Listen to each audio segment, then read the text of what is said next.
नमस्कार, स्वागत है आपका न्यूज़ लॉन्चर पर। मैं हूं अशोक वानखड़े। लेकर आया हूं आपका अपना कार्यक्रम डायरेक्ट हिट। खबर ऐसी है, ये राजनीतिक खबर नहीं।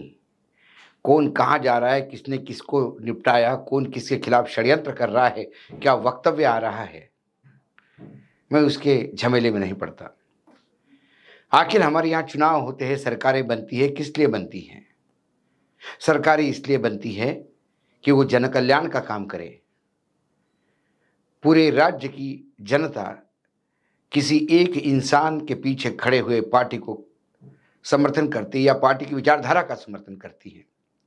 वो जो घोषणा पत्र में वादे किए जाते हैं उस पे आंख मूंद कर विश्वास करती हैं और सोचते हैं कि हम अपना भविष्य ऐसे आदमी के हाथ में सौंपने जा रहा है जो हमारे जीवन में एक मूलभूत बदलाव आएगा। प्रधानमंत्री जी से लेके तमाम बड़े नेता अमृत महोत्सव की बात करते हैं। इस देश ने 75 साल आजादी के हो गए। हम मंगलयान की बात करते हैं, हम विश्व गुरु बनने की बात करते हैं, हम बड़े बड़े देशों में युद्ध रुकवाने की बात करते हैं। हम वो तमाम बातें करते हैं जिससे कोई हमारे देश के लोगों का सरोकार नहीं। माफ कीजिएगा, मंगलयान भेजना या मंगलयान जाना यह हमारे साइंटिस्ट जो हमारे वैज्ञानिक है उनका काम है। सरकार ने तो पूंजी लगाई। क्या ऐसे वैज्ञानिक बाकी देशों में नहीं है? वो मंगलयान की जगह अपने जनता के जीवन यापन के पूरे जो जिंदगी में एक सुधार लाने का प्रयास ज़्यादा करता है, क्योंकि उन्हें बुलेट ट्रेन की चिंता नहीं होती, सामान्य रेलवे ठीक से चले, कम एक्सीडेंट हो, इसकी चिंता होती है। लेकिन 2014 के बाद हमने लगातार मोदी जी के राज में इतना ही देखा कि हम कॉस्मेटिक जिंदगी जीते हैं। हम विश्व को बताने के लिए करते हैं। हम G20 में चांदी के थाली में खाना खिलाते हैं, भले हमारे देश के लोग भूखे मर जाएं या 80 करोड़ लोग 5 किलो अनाज के भूख पे जिंदा हो। ये दिखावटी बना इसलिए कि हमें बाहर बताना है कि मैं क्या हूं, हमें जनता को बताना है कि हम क्या है। नेता ये भूलते हैं कि जनता जानती है तुम क्या हो, इसीलिए विश्वास के साथ तुमको चुनाव जितवाकर एक सिंहासन पे बिठाती है, आपके हाथ में अपना भविष्य की बागडोर सौंपती है। कम से कम जो जनता ने आपके बारे में सोचा, क्या उस सोच पे आप खरे उतरते कि नहीं उतरते? मैं इतना लंबा चौड़ा बात इसलिए कर रहा हूं और ये सारे उदाहरण इसलिए दे रहा हूं कि उत्तर प्रदेश के जालोर में एक महिला प्रसव के लिए तड़फ रही थी। 102, 108 ये इमरजेंसी एम्बुलेंस सर्विसेज है। 3 घंटे लगातार घर के लोग एम्बुलेंस के लिए गुहार लगाते रहे, एम्बुलेंस नहीं आई, घर में ही प्रसव हुआ। प्रसव घर पे होता है या डिलीवरी घर पे होती है, ये बड़ी बात नहीं। जब अस्पताल नहीं थे तो कईयों के जन्म घर पे ही हुए होंगे। लेकिन यदि केस कोई अबनॉर्मल है तो उसे अस्पताल ले जाना जरूरी है। ये जो महिला जो बच्चों को जन्म देने जा रही थी, उसके पेट में एक से ज्यादा बच्चे थे। डॉक्टर ने पहले ही कहा था कि इसकी डिलीवरी हॉस्पिटल में होना जरूरी है, क्योंकि मां के जिंदगी को और जो जन्म लेंगे बच्चे उनके जिंदगी को भी खतरा हो सकता है। क्योंकि एक से ज्यादा बच्चे यदि पेट में हैं तो बच्चों का पोषण ठीक नहीं होता, बहुत ही कमजोर बच्चे पैदा होते हैं और उन्हें तुरंत वैद्यकीय सहायता चाहिए होती है। इसलिए जब ये एम्बुलेंस के लिए तरस रहे थे, वो जो तथाकथित बड़े बड़े वादे किए जाते हैं मुख्यमंत्रियों द्वारा, प्रधानमंत्री द्वारा, स्वास्थ्य मंत्री द्वारा, उस वादों को परखने का ये समय था। 3 घंटे में वो एम्बुलेंस नहीं आई और उन महिला ने वहीं बच्चों को जन्म दिया। महिला तो बच गई, लेकिन वो बच्चे जिन्हें वैद्यकीय सहायता तुरंत चाहिए थी, वो ना होने के कारण उनकी मृत्यु हो गई। ये भारत है। मैं इस भारत को देखता हूं, मेरी पीड़ा इस भारत के लिए है। मैं इतराना नहीं चाहता मंगलयान पे, G20 पे, विश्व गुरु होने पे या बड़े बड़े वादों पे। मैं मंदिरों के बनते हुए बड़े कॉरिडोरों पे नहीं इतरना चाहता। मैं बड़े बड़े एयरपोर्ट्स पे इतराना नहीं चाहता। ये चीजें जरूरी है, मैं नहीं कहता हूं कि नहीं है, लेकिन इससे भी जरूरी मेरे उन भाइयों की जिंदगी में थोड़ा बदलाव लाने की जरूरत है। क्या हम वहीं अंग्रेजों के भी समय इतनी बुरी स्थिति नहीं थी, उससे भी नीचे स्थिति में चले गए हैं? ये मैं 2024 की बात करता हूं। योगी आदित्यनाथ का शासन है, जहां रामलला का प्राण प्रतिष्ठा होकर राम राज्य की स्थापना की बात होने जा रही थी, जहां बड़े बड़े ज्योतिर्लिंग हैं, जहां से प्रधानमंत्री स्वयं जिस राज्य से आते हैं, उस राज्य में यदि ये स्थिति होगी तो बाकी राज्यों में क्या होगी आप समझ सकते हैं। खूब मतलब अखिलेश यादव के समय उन्होंने नेशनल हेल्थ मिशन का आया हुआ पैसा और इन सब को लेके एक एम्बुलेंस सेवा शुरू की थी, और उनका एक साथ सपना था कि हर ब्लॉक में एक एम्बुलेंस हो। करीब 9 से 72 ब्लॉक उत्तर प्रदेश में हैं। तो तब से वो उन्होंने पहला फेज शुरू किया। फिर योगी आदित्यनाथ सत्ता में आए और 10 साल से वो सत्ता में हैं। बातें बहुत बड़ी बड़ी की जाती हैं। कुछ आंकड़े मेरे साथ 2022 के आंकड़े हैं, लेकिन आज 2022 में ये आंकड़े सही मायने में वो पैसा खर्चा होता तो क्या हम आज 2024 में इस जालोर की घटना पे बात कर रहे होते। उनने कहा कि हर जिले में एक मेडिकल कॉलेज होगा। सपना बहुत बड़ा था, 70 जिले, 72 जिले, और उसमें ये हर मेडिकल कॉलेज। उसके बाद 300 करोड़ ये जो है ये 750 एम्बुलेंस के लिए अपग्रेडेशन के लिए था। ये जुलाई 31 2022 का स्टेटमेंट बता रहा हूं मैं, उनकी घोषणाएं।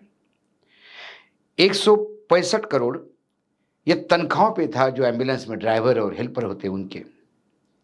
125 करोड़ कॉल सेंटर पे खर्चा होना था, जहां ये मुखिया घर का फोन कर रहा था और उस फोन के जवाब में एम्बुलेंस को पहुंचना था। क्या ये आवंटित पैसा खर्चा हुआ? यदि आवंटित पैसा खर्चा हुआ होगा तो फिर आज ये स्थिति क्यों आई कि जहां एम्बुलेंस 3-3 घंटे फोन करने के बाद फोन ही नहीं उठते और बच्चों को मरा पाया जाता है या बच्चों को मरने दिया जाता है। ये कौन सा सुशासन है? ये कौन सा अमृतकाल है? हर साल प्रधानमंत्री जो हेल्थ सेक्टर पे है हमारे यहाँ, जितना खर्चा होना चाहिए उतना भले ही बजट में आवंटित नहीं होगा, लेकिन जितना आवंटित होता है उसका भी क्या सही उपयोग होता है?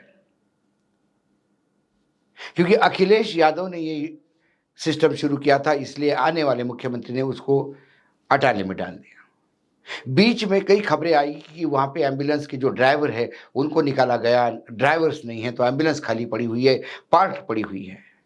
अलग अलग ठेकेदार इसको चलाने का जिम्मा लेता है, उसमें भी कमीशनबाजी होती है। भ्रष्टाचार चरण चरण पे है, हर कदम पे भ्रष्टाचार आपको मिलेगा और सारा भ्रष्टाचार चरम पे है। आज कुछ लोग दिल्ली के कहने पे योगी आदित्यनाथ के खिलाफ बोल रहे होंगे, लेकिन ये भ्रष्टाचार की बात तो लगातार हम करते आ रहे हैं। और हेल्थ सेक्टर में जितना पैसा आज तक खर्चा हुआ, यदि वो सही मायने में खर्चा हुआ होता तो शायद देश में आज ये स्थिति नहीं होती।